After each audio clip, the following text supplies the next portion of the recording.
같은데 언제였죠? 네, 맞습니다. 제가 학교 졸업할 때 IMF 왔었어요. 2018년에 학교 졸업하고 나는 취직하면 정년까지 보장이 되니까 나는 다른 거 생각할 필요 없어 라는 생각을 했었거든요.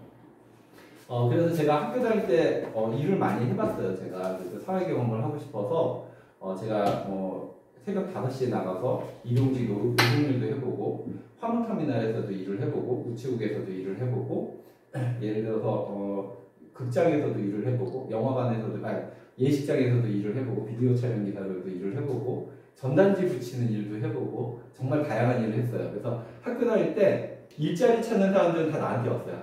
후배고 선배고. 제가 다 일자리를 소개시켜줘서 일에 대한 두려움이 없었습니다. 그 시절에도. 그랬는데 IMF가 딱 오니까 정말 제가 태어나서 처음으로 막막하다는 느낌을 받는 것 같아요. 제가 한 이력서를 한 30군데 100군데 이상 넣어봤는데 아무데도 연락이 안 오더라고요. 그때 이제 학교도 졸업을 하는 단계였잖아요. 그러니까 학교도 기댈 데가 없고 제 친구들은 그래서 박사들이 많아요. 졸업 안 하고 박사과정으로 이제 들어가고 대학원 들어가거나 군대 가거나 뭐 이렇게 도피한 사람들이 많았는데 저는 이제 경제적인 여건이 그렇게 되지도 않았거든요. 그래서 제가 선택했던 건 뭐냐면 그 예식장에서 비디오 촬영 기사 했으니까 영상 편집을 좀 더 배워서 일본 가서 일을 한 거예요.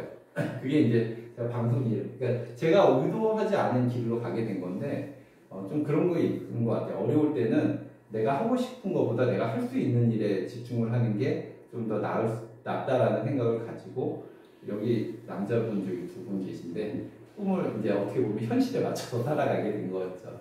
네, 그래서 방송이 엔지니어로 제가 17년 일본에서 한 2년 반 정도 일을 하고 이제 한국에서 일을 했고요. 더피플투어라는 데서 본부장, 몬테소리 라이프라는 곳에서 제가 창업을 했는데 제가 여기 직장 생활을 이렇게 오랫동안 하면서 느꼈던 게 있었습니다. 뭐였냐면 내가 이제 직장 생활할 때 이때 이제 아침 7시 출근해서 저녁 제일 늦게 퇴근하고 그렇게 일을 했거든요. 그러니까 저는 저 아니면 회사가 없어지는 줄 알았어요. 그때 정말 열심히 일을 했고 제가 그렇게 해서 최연소 차장도 돼보고 이게 본부장도 되고 막 이렇게 해서 이제 여행사도 창업을 하고 회사 들어가서 회사에 이제 부서를 그러니까 법인을 하나 만든 거였죠. 그렇게 해서 창업도 해보고 열심히 일을 했었는데 그런 걸 느낀 거죠. 그러니까 제가 회사를 옮길 때마다 이게 제가 의도하지 않던 회사를 옮기는 순간이 옵니다. 경영자의 판단 실수로 회사가 어려워질 때도 있고 진 적도 있었고 옮길 때마다 내가 그동안 쌓아 올려왔던 것들이 0이 된다는 느낌을 받았습니다. 그러니까 내가 그렇게 열심히 일을 했는데 회사 옮기는 순간에 경험과 그런 경험이나 이런 노하우는 남았지만 옮기는 순간에 다시 0이 되더라고요. 그래서 와이프한테 구박도 많이 받고 너 왜 회사 옮겨 이러는데 의도치 않게 그런 경우들이 있었죠. 그러니까 제가 마지막에 여행사를 만들었을 때도 지금 안 만들었길 다행이죠. 근데 그 만들었을 때도 제가 8개월 만에 억대 매출을 만들었어요, 회사에. 그랬는데 가족 회사였거든요. 근데 회장님이 그러더라고요. 나는 이제 나이가 있고 내 아들한테 회사를 물려줘야 되는데 나는 더피플 라이프라는 곳이 상조회사예요. 나는 아들한테 상조회사를 물려줄 거니 여행사는 그냥 부서로 남았으면 좋겠네. 딱 그러더라고요. 제가 아침 새벽부터 그렇게 회사를 내 회사라고 생각을 하고 그렇게 키워놨는데 부서로 그냥 남아달래요. 그래서 제가 그때 사실은 좀 충격을 받았어요. 그래서 사표를 내고 몬테소리 라이프라는 회사를 창업을 했습니다. 제가 창업을 하면서 어떤 가치를 가졌냐면 상생의 가치를 가지고 가자. 그리고 사람들한테 누구도 가져갈 수 없는 자기만의 비즈니스를 주는 일을 하자라는 생각을 했습니다. 그래서 만든 게 더피플 몬테소리 라이프였고 몬테소리 라이프로 해서 저희가 창업자들을 만들어서 협력사라고 아까 제가 초반에 표현을 했는데 그 협력사들은 저와 동등한 사업자들이세요.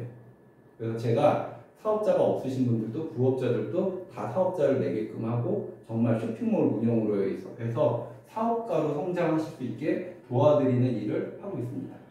네. 제가 조금 빨리 진행을 할게요. 시간도 늦었고 좀 피로하신 것도 같으시니까 제가 빨리빨리 진행을 해보겠습니다.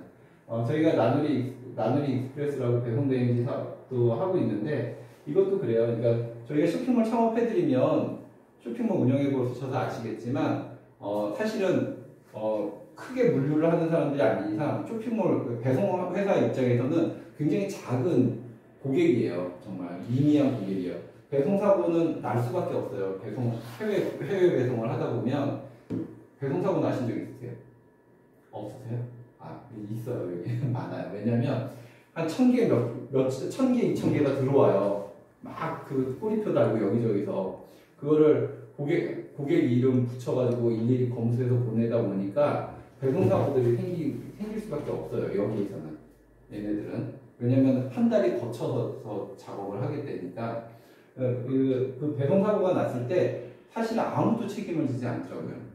제가 물건을 잊어버렸는데도 그냥 그 중국의 그 판매자한테 문의하세요. 뭐 이렇게 하고 끝이에요.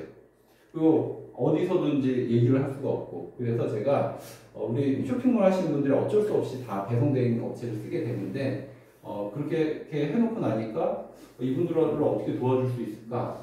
결국은 그분들한테 제가 여러 업체들을 소개시켜 줬었지만 이걸 어떻게 해결할 수 있을까라고 고민하다가 그러면 책임질 수 있는 회사를 하나 만들자라고 해서 저희가 만든 게 나누리 익스프레스라는 회사고 지금은 이제 아임스피드라는 회사로 통합을 했습니다. 저희 이제 아까 말씀드렸던 자격증이고요. 이런 식으로 발급이 돼요. 제가 드리는 질문들이요. 여기 보니까 오늘은 그 다들 자녀가 있으실 것 같은데 직업을 주시겠습니까? 직장을 주시겠습니까? 문의를 드려요. 어떤 걸 줘야 될까요? 자녀한테 만약에 선택의 권한이 있다면 직업을 줘야 될까요? 직장을 줘야 될까요? 직업. 네, 맞습니다. 제가 IMF 이전, 아까 제가 IMF에 학교 졸업했다고 그랬는데 IMF 이전까지만 해도 좋은 직장 주면 됐어요. 부모님들이 뭐라고 했냐면 야, 너 공부 열심히 해라. 그리고 좋은 직장 들어가라. 이거였어요. 근데 그게 깨진 게 IMF 때였던 거죠. IMF 이후에 IMF로 해서 가장 큰 변화는 계약직, 파견직이 늘어나고 명예퇴직이라는 단어가 생겨나고 사람들의 사이클이 빨라졌다는 거죠.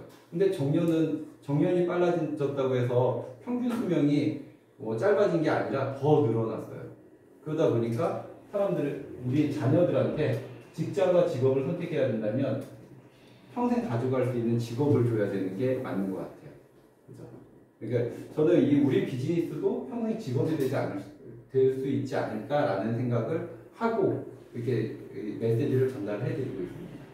IMF로의 변화 속에서 정규직, 비정규직, 계약직, 파견직들이 생성이 됐고 코로나19로에서의 가장 큰 변화라면 집단 고용에서 스스로 고용하는 체계, 직장인이 사업자로 변화하고 오프라인이 온라인으로 변화하고 이 변화가 선택이 아닌 필연이 되었다라는 게 가장 큰 변화인 것 같아요. 예전에는 사람들이 이런 변화에 대해서 그냥 내 일이 아니야 라고 생각을 했지만 지금은 이게 필연이 됐죠. 네. 폐업 위기에서 바꿨더니 변화된 것들. 삐삐 아시죠? 삐삐, 여기 오늘은 삐삐를 다 아실 것 같아요. 예전에 93년도, 92년도 이때 삐삐가 대유행을 했고 거의 한 2천만 명 이상이 삐삐를 다 허리에 차거나 가방에 넣고 다녔어요. 그죠? 삐삐 한 번도 안 가져보신 분 계세요? 오늘 과묵하신 것 같아요. 코로나 때문에 그런 것도 있지만 과묵한 것 같은데 예전에 삐삐 옆에 차고 있다가 전화번호 585에 8358에 빨리 있으면 정말 불안해지고 심장이 벌렁벌렁 뛰고 달리는 버스에서 뛰어내리고 싶어지는 때가 있었습니다. 기억나실지 모르겠지만 그죠? 네, 그게 있었는데 그 삐삐가 없어질 거라고는 아무도 생각을 안 했습니다. TCX가 나오면서 삐삐가 없어졌죠. 근데 그 회사가 망했을까요? 아니, 근데 많이 망하고 이제 남은 회사가 이사오기 시작한 거예요. 커피숍에서 흔히 가보면 있는 진동벨 있잖아요. 이 진동벨 사업을 해서 다시 100억대, 200억대 이상 매출을 하는 회사로 성장이 됐습니다. 제가 이런 말씀을 드리는 거는 여기 계신 분들이 여러 사회 경험을 하셨고 그 다음에 자기만의 전문 분야도 있으시겠지만 경영자 오너거나 아니면은 우리가 살아가면서 항상 새로운 것에 대해서 관심과 그런 것들에 대해서 호기심을 열어놓으셔야 된다는 말씀을 드리는 거예요. 세상은 어떻게 바뀔지 모르거든요. 언제든지 세상은 바뀌고 지금 굉장히 중요하다고 생각했던 일이 나중에는 없어질 수도 있는 비즈니스입니다. 그래서 유능한 오너들 보면 항상 새로운 것을 가서 내가 제안을 했을 때 아 그래? 알았어. 그럼 한번 검토해 볼게. 이렇게 굉장히 긍정적으로 받아들이세요. 근데 직원들은 안 그래요. 직원들은 대표님 그거 왜 하려고 그러세요? 그건 별거 아니에요. 이렇게 얘기하더라고요. 항상 그래요. 그러니까 내가 오너적인 마인드를 갖고 있고 열린 마인드, 오픈 마인드를 가지고 새로운 일에 도전을 할 수 있는 준비가 돼 있는가 라는 마음가짐도 한번 생각을 해보셔야 된다 라고 저는 감히 말씀을 드려요. 이거는 이제 아까 말씀드렸던 그런 시대적인 변화고 제가 이제 멀티 비즈니스가 대세라고 말씀을 드렸는데 제가 오늘은 여기 오신 분들이 어떤 일을 하고 있는지 잘 모르겠어요. 근데 세일즈를 하는 사람들 중에서는 이제 보험을 하시는 분들, 정수기나 이런 것들 판매하시는 분들도 제가 가끔 만나는데 그분들이 하나같이 말씀하시는 게 어렵대요. 힘들대요. 왜 힘드냐고 얘기했더니 옛날에는 내가 가서 팔면 내가 정보를 주면 그 정보를 가지고 소비자들이 좋으면 샀대요. 근데 요즘에는 정보가 홍수예요. 너무 많은 정보들이 있습니다. 판매 채널이 너무 많아요. 나 아니어도 온라인에서 팔고 홈쇼핑에서 팔고 우리 전문 전자대리점에서도 팔고 하니까 사람들이 다 보고 비교를 해요. 너가 나한테 이런 얘기를 했는데 여기는 월 2,000원이 더 싸네? 너 왜 이렇게 나한테 비싸게 해? 이렇게 얘기를 하는 거죠. 그러니까 힘들대요. 그러니까 영업 채널들과의 신뢰, 회사가 단독으로 영업 채널들한테 주던 신뢰가 깨졌어요. 보험 같은 경우도 마찬가지죠. 방카슈랑스가 되고 나서 은행에서 팔고 또 홈쇼핑에서 팔고 콜센터에서 또 보험 권유를 하고 온라인에서도 하는 게 더 싸요. 심지어 온라인에서도 자동차 보험 이제 설계사한테 계약하시는 분 없으시죠? 온라인이 훨씬 싸요. 거의 15% 정도 쌉니다. 그러다 보니까 이제 영업 체계가 무너지는 거죠. 그러니까 이분들이 굉장히 어려워해요.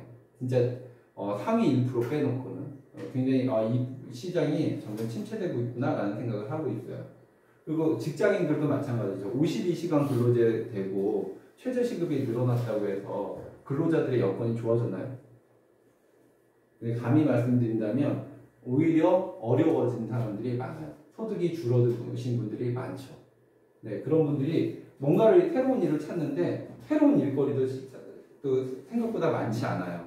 그래서 쿠팡에 야간 배송을 한다거나 이런 일들을 많이 찾고 계신데 그런 것도 사실은 직장 생활을 하시면서 같이 경험하기는 쉽지 않으시죠. 네, 그래서 그런 것들을 벗어날 수 있는 창업과 부업이 있느냐라는 거죠. 시간과 공간에 상관이 없이 할 수 있는 비즈니스가 있다면 좋겠다라는 거죠. 그러니까 아까 제가 서두에 보여드렸던 그런 제주도나 이런 데 여행을 다니면서 할 수 있는 일, 그런 일들이 있다면 좋겠죠. 네, 이런 분들한테 정말 딱 권해드리고 싶은 비즈니스입니다. 물론 경력 단절이 되신 분들이나 여러 가지 부업을 찾고 계신 분 아니면 내가 지금 하고 있는 일들이 너무 어려워서 새로운 일을 찾고 있는 분들한테도 큰 시장이잖아요. 800조 유통시장에 지금 온라인 시장은 아직 20%도 차지하고 있지 않습니다. 끊임없이 성장하고 있는 시장이기 때문에 무궁한 발전 가능성이 있죠. 그러니까 온라인 시장은 기존의 자본 구조를 깰 수 있는 유일한 비즈니스라고 봅니다. 리스크 없는 창업인데 혼자서도 할 수 있고 인건비도 안 들고 월비용도 최소고 투자금이 고정자산이고 혼자서도 할 수 있는 이런 비즈니스가 있을까라는 게 전제 조건입니다. 너무 좋은 얘기만 써있죠. 아까 온라인 쇼핑몰을 하셨다고 했는데 제가 2001년도에 일본에서 일하다가 한국에 왔을 때 그 온라인 쇼핑몰 창업을 한 적이 있었어요. 그때 온라인 쇼핑몰이 정말 힘들었어요. 왜냐면 지금처럼 플랫폼들이 잘 돼 있지 않았거든요. 그러다 보니까 혼자서 다 했어야 돼요.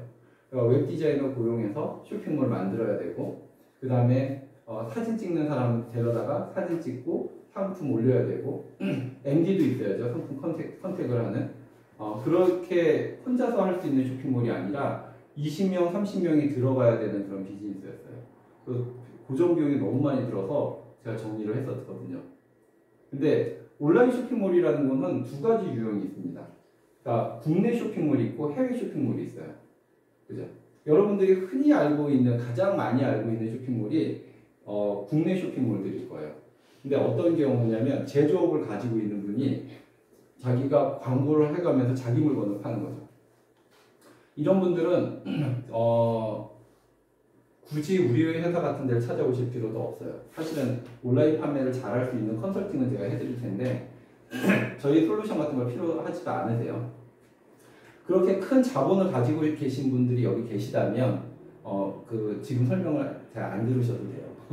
근데 그런 분들 아니시잖아요. 온라인 쇼핑몰에 대한 경험이 많지 않으신 분들이잖아요.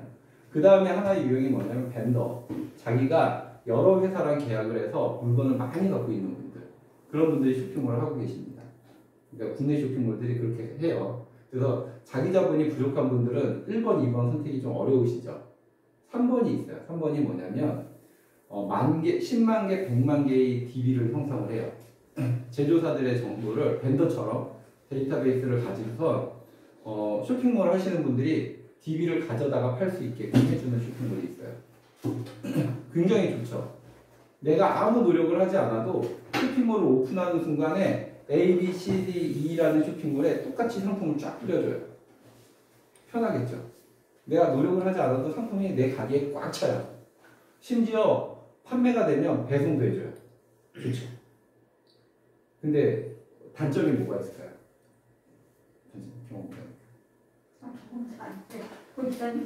A라는 쇼핑몰하고 B라는 쇼핑몰이 똑같은 걸 팔아요. 그러면은 소비자들은 뭘 보고 결정하죠? 가격이죠. 네, 맞습니다. 확실히 아시네요. 가격 보고 결정을 해요. 그러면 제가 얘기했던 것처럼 DB를 받아서 하는 이 분양형 쇼핑몰들은 결국은 가격 가지고만 경쟁을 하잖아요. 제품의 퀄리티나 이 변별력이 없으니까. 그래서 마진 500원 남는 장사를 하고 있습니다. 그래서 제가 도매 XX 그런 쇼핑몰에서 쇼핑몰을 하다가 오시는 분들이 하는 얘기가 하루에 10개를 팔았대요. 오, 많이 팔았네요. 그랬더니 500원 남는데요. 하나에 5,000원 번 거죠. 그렇게 해가지고 무슨 장사가 돼요? 그러니까 편하긴 하죠. 상품 신경 안 써도 되고 배송 신경 안 써도 되고 편한데 명함에도 나 무슨 쇼핑몰, 루이루이 쇼핑몰 대표야 이렇게 할 수도 있는데 그게 돈 벌려고 쇼핑몰 하는 거잖아요. 그죠? 그냥 남들한테 보여주려고 하는 게 아니잖아요. 그죠? 네. 그렇게 국내 쇼핑몰 하시는 분들은 세 가지 유형 정도로 크게 나눌 수가 있습니다. 별로 재미없죠. 네. 그리고 해외 쇼핑몰이 있는데 병행 수입업자가 있어요. 그러니까 내가 제조할 능력은 안 되니까 해외에 있는 물건 소싱 해가지고 대량으로 구매해서 해운으로 들여와가지고 창고에 놔두고 팔 거야 라고 하시는 분들이 있어요.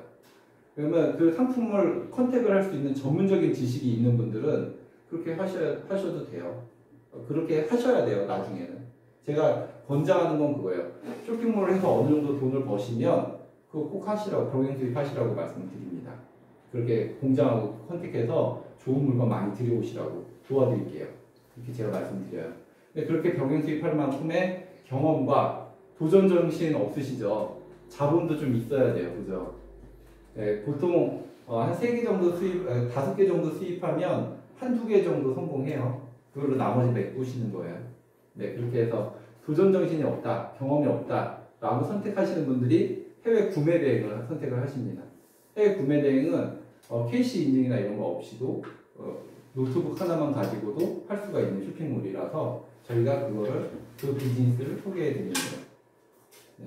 그래서 해외 구매 대행 쇼핑몰은 혼자서도 할 수 있고 인건비가 없어도 되고 고정자산도 없고 혼자서도 심지어 외국어를 몰라도 돼요. 왜 어떻게 몰라도 되는지에 대해서는 좀 이따 설명을 드리겠습니다. 해외 구매 대행 얘기를 했는데 아까 어디서 수입하셨다고 했죠? 유럽이죠. 네.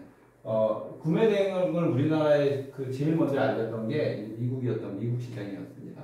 그러니까 그런 거 블랙 프라이데이나 이런 거 행사할 때 삼성 TV 우리나라에서 250만 원 파는 걸 100만 원에 샀다 막 이렇게 하는 게 뉴스에 막 나왔었어요. 혹시 그거 보신 적 있나요? 그런 뉴스? 보신 적 없으세요? 뉴스를 많이 안 보시는구나. 아니, 과묵하신 것 같은데.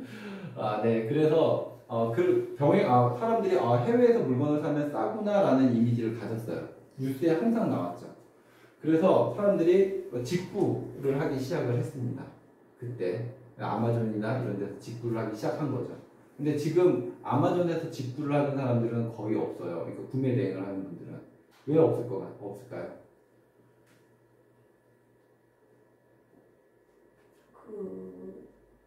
금액적으로는 배송비 때문에? 돈을 잘 벌면 사람들이 계속 하고 있겠죠. 근데 10년이 넘게 시장이 형성이 되면 어떤 사람들이 생기냐면 잘 파는 사람들이 살아남잖아요. 잘 파는 사람들이 살아남으면 모든 것들을 그냥 원스톱으로 처리를 하기 시작해요. 그러니까 뭐 OEM 생산하다가 자기가 직접 공장도 하고 남한테 배송을 맡기다가 자기가 배송업체도 하게 되고, 그죠? 그러다 보니까 이게 이미 잘하는 사람들이 대형화가 돼서 원스톱 서비스를 해요. 마진이 없어요. 신규 셀러들이 들어가서 그 시장에서 살아남을 수가 없습니다. 저는 철저히 마케팅을 분석을 하고 우리 쇼핑몰을 하시는 분들이 수익이 날 수 있는 그런 구조를 안내를 해드리는 거죠. 그 보면 지금 미국 시장은 여기에 있어요. 그러면 미국 시장과 견주는 가장 큰 제조업을 가진 나라 어디죠? 네, 중국이죠. 중국 14억 인구를 기반으로 해서 제조업을 가지고 있고 풍부한 내수 시장을 갖고 있기 때문에 다양한 제품들을 생산하고 있는 나라입니다. 물론 안 좋은 이미지들도 많이 있어요, 그죠? 네, 그렇지만 해외 명품 브랜드도 결국은 요즘에는 중국에서 OEM 생산을 하고 있죠. 그래서 중국 시장은 지금 매년 급성장을 하고 있어요. 이건 2018년 2018년 기준인데 2020년 1월에 발표된 기준이 23.6% 증가를 했다고 나오고 있고, 2020년 기준으로 봤을 때는 약 35% 이상 성장하지 않았을까라고 추측을 하고 있습니다. 아직 통계 자료가 안 나와가지고 업데이트는 안 됐거든요. 그러니까 급성장하는 시장, 똑같은 일을 할 때 성장하는 시장에서 내가 몸을 실으면 100이라는 노력을 했을 때 200, 300이라는 그런 결과를 가져올 수 있지만, 내가 침체되는 시장에서 일을 하게 되면 100이라는 노력을 했을 때 50, 60의 결과를 가져오기도 쉽지 않습니다. 그래서 성장하는 시장에서 성장하는 비즈니스에 랑 함께 했으면 좋겠다라는 게 제가 이제 진행하고 있는 포인트고요. 그래서 제가 지금 첫 번째 마켓으로 중국 시장을 지금 겨냥하고 있습니다. 해외 구매 대행 직구가 정말 오픈만 하면 돈이 된다는데 그게 정말일까? 뭐 투잡이 정말 가능할까? 하나씩 올리는데 그게 시간도 많이 걸릴 텐데 라는 그런 걱정들을 많이 하세요. 그러니까 구매 대행이라는 시장이 정말 이슈가 되고 이제 활성화가 된 거는 그렇게 오래되지 않았습니다. 그러니까 누구나 할 수 있는 진입 장벽이 낮아진 거죠. 그러니까 하나씩 이제 상품을 따라 올리는 사람들, 아주 소수의 사람들만 한정돼서 진행을 하던 시장이었는데 이 문화가 넓어지게 된 게 이제 플랫폼들이 너무 잘 돼 있기 때문이에요. 누구나 할 수가 있어요. 그래서 그런 것들에 대해서 정말 이게 대세인데 어디서부터 시작해야 되지? 라는 그런 질문이나 궁금증이 한 번 정도는 있으셨을 거예요. 그죠? 있으셨길 바랍니다. 나도 할 수 있을까?가 제일 큰 고민이실 거예요. 지금 오늘 보니까 사실은 좀 연배가 있거나 이런 컴퓨터나 포토샵에 대한 자신감이 없으신 분들도 있으실 것 같아요. 그죠? 네. 혹시 포토샵 잘하시는 분 계세요? 저 조금 하는데 이런 것들에 대해서 정말 이런 걸 다 할 줄 알아야 쇼핑몰을 할 수 있다고 하면 여기 계신 분들은 사실은 시작하기 어려우실 거예요. 그죠? 네, 이거 포토샵 하나 배우는데도 6개월 이상 걸리시거든요. 근데 이런 것들에 대해서 저희가 대안을 가지고 있습니다. 자, 이런 거 익숙하시죠? 예전에 낫으로 이렇게 별을 뱉잖아요. 근데 지금 이렇게 하나요? 지금 이렇게 하는 거 본 적 있으세요? 저는 이제 서울 출신이라 잘 모르는데 이런 것들이 예전에 많이 있었습니다. 도시 이제 농촌 봉사활동 같은데 농활 같은데 가면 하거나 일손이 부족하다는 뉴스 나오면서 국군 장병들이 봉사했던 그런 때가 있었잖아요. 근데 지금은 이렇게 하잖아요, 그죠? 네, 지금 이렇게 합니다. 자동화 시스템이 있어야 시장 경제에서 살아남죠. 구매 대행도 마찬가지예요. 저희가 이제 예전에 구매 대행 하나씩 사람들이 따서 올렸어요, 상품을. 자기 스토어에 해외 사이트를 보고 잘 팔릴 것 같은 거 하나씩 따서 올렸어요. 근데 하나 따서 올리는데 포토샵을 할 줄 아는 사람도 상품 하나 올리는데 1시간 정도 걸려요. 그러면 요즘에 최저시급이 8,590원인가요? 8,700원인가요? 8,790원인가 그럴 거예요. 그죠? 최저시급이 갑자기 기억이 안 나네. 강의를 한참 하는데 혹시 아십니까? 아시는 분 계세요? 최저시급이 얼마죠? 그럼 10시간 정도 하면 보통 한 8만 원 이상 될 거예요. 그죠? 그러면 내가 10시간 동안 10개를 올리는 거죠. 100개를 올리려면 80만 원, 10,000개를 올리려면 8천만 원이 드는 거죠. 내 인건비만으로도. 그런데 그렇게 해서 10,000개를 상품을 올려야 된다라고 하면 아마 아무도 못 하실 거예요. 하루에 10시간 앉아있기도 어렵죠.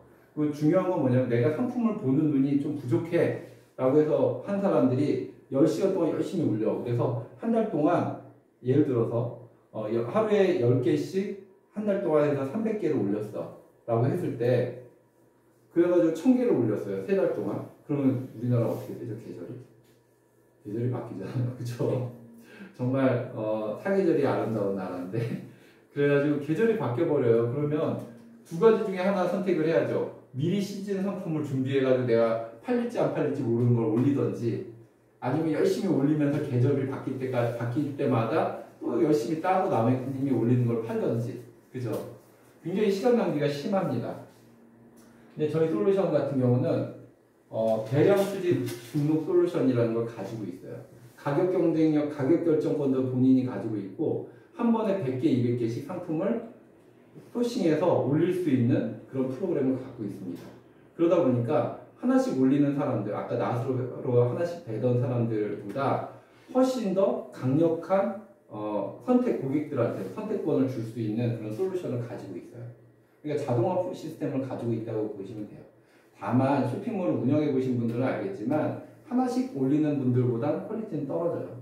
대신 대량 수집 등록을 통해서 다양한 상품들을 무한정으로 공급을 해서 소비자들한테 판매를 일어나게 합니다. 그러니까 제가 한번 시연을 보여드릴게요. 시연하는 걸 예시를. 인기 검색어를 딱 쳤더니 최근에 핸드메이드 코트가 인기 검색어 상단에 떠요. 네이버라는 곳에서 이렇게 데이터를 제공을 해요. 요즘에 인기 있는 것들에 대해서. 우리는 트렌드를 보면 바로 따라갈 수 있어요. 누가 예를 들어서 나 까만색 마스크 필요해 라고 하면 검정색 마스크만 한 100개, 200개를 2시간에서 3시간 안에 올릴 수가 있어요. 그게 저희의 강점이에요. 그러니까 고객들하고 소통을 할 수 있다면 더 많은 판매가 이루어집니다. 보면 핸드메이드 나는 코트라는 게 사람들이 많이 찾네? 최근에 갑자기 바람이 부니까, 찬바람이 부니까 라면 핸드메이드라는 코트를 내가 수집해야지 라고 결정만 하면 돼요. 그렇게 결정을 하시고 네이버 팝하고잖아요. 직역이 돼요. 핸드메이드 롱코트 딱 치면 바로 번역이 됩니다. 그런데 이렇게 번역이 된 게 제대로 번역이 됐는지 한번 확인해 봐야지 라고 해서 해외 사이트 타오바오라고 했는데 이건 마윈 회장이 만든 사이트예요. 그 마윈 회장 아시죠? 네. 알리바바와 타오바오를 만들었는데 이 타오바오에다가 그 여성 롱코트라는 그 번역된 걸 넣어보니까 핸드메이드 코트라는 거 보니까 쫙 나와요. 이게 한 페이지당 48개 상품이 있어요. 이렇게 상품들이 많네. 이런 상품들이 있구나 라고 보시고 388위안이면 우리나라 돈으로 약 8만 원 정도 되는 거죠. 있네 라고 하면 저희 EGQ라는 아까 솔루션 말씀드렸잖아요. EGQ라는 솔루션을 열어서 핸드메이드 코트라고 그 중국어를 넣고 내가 원하는 수량 넣고 시작을 누르면 돼요. 그러면 이렇게 데이터베이스가 딱 됩니다. 이게 끝이에요. 이렇게 데이터베이스가 됐으면 대표 이미지 수정하고 제목 수정해서 네이버에다가 올리면 돼요. 여기에 포토샵도 필요 없잖아요. 그죠? 외국어도 필요가 없죠. 이 부분에 대해서. 그래서 제가 60대 중반까지도 창업을 해드렸고 그분들이 실제로 쇼핑몰을 운영한다고 말씀드렸던 거예요. 이렇게 해서 그 네이버 스마트 스토어 이거 쇼핑몰인데 여기에 일괄 등록이라는 게 있어요. 여기 한꺼번에 500개까지 이미지를 올릴 수가 있거든요. 그러니까 대량 등록을 여기서 해버리는 거죠. 이게 데이터베이스를 시켜서. 어려운 거 없으시죠 여기까지. 그냥 어떤 걸 수집할지만 정해서 그 키워드만 넣고 수집하고자 하는 양만 정하시면 그 저장만 누르면 얘가 알아서 수집을 해줘요. 되게 편하죠. 제가 이렇게 편리하게 만들려고 노력을 되게 많이 했어요. 네, 개발비도 많이 쓰고 노력도 많이 해드렸고 그것들을 이제 공유해드리는 거라고 보시면 돼요. 이렇게 해서 진행을 하면 됩니다. 어려운 게 있나요? 없죠. 네, 상품 소싱하는 데 있어서 내가 키워드만 생각하면 돼요. 어떤 걸 찾아서 올릴까라는. 네, 이렇게 해서 진행을 하시면 됩니다. 질문 없으세요? 오늘 되게 과묵하세요. 그래서 한번 절차를 보여드릴게요. 그렇게 해서 내 쇼핑몰이 판매를 개시를 했어요. 네, 이렇게 A라는 쇼핑몰이 게시가 됐다면 네이버에서 사람들이 검색을 해서 상품을 선택을 하죠. 그러면 주문이 들어왔다고 네이버에서 떠요. 네이버의 스마트 스토어에서 뜹니다. 알람도 와요. 이렇게 뜨면 해외 사이트에다가 이 고객이 주문한 내용을 보고 내가 결제를 해요. 지금 결제 대행인데 여기다 신용카드로 지금은 결제를 하고 있습니다. 대부분 다.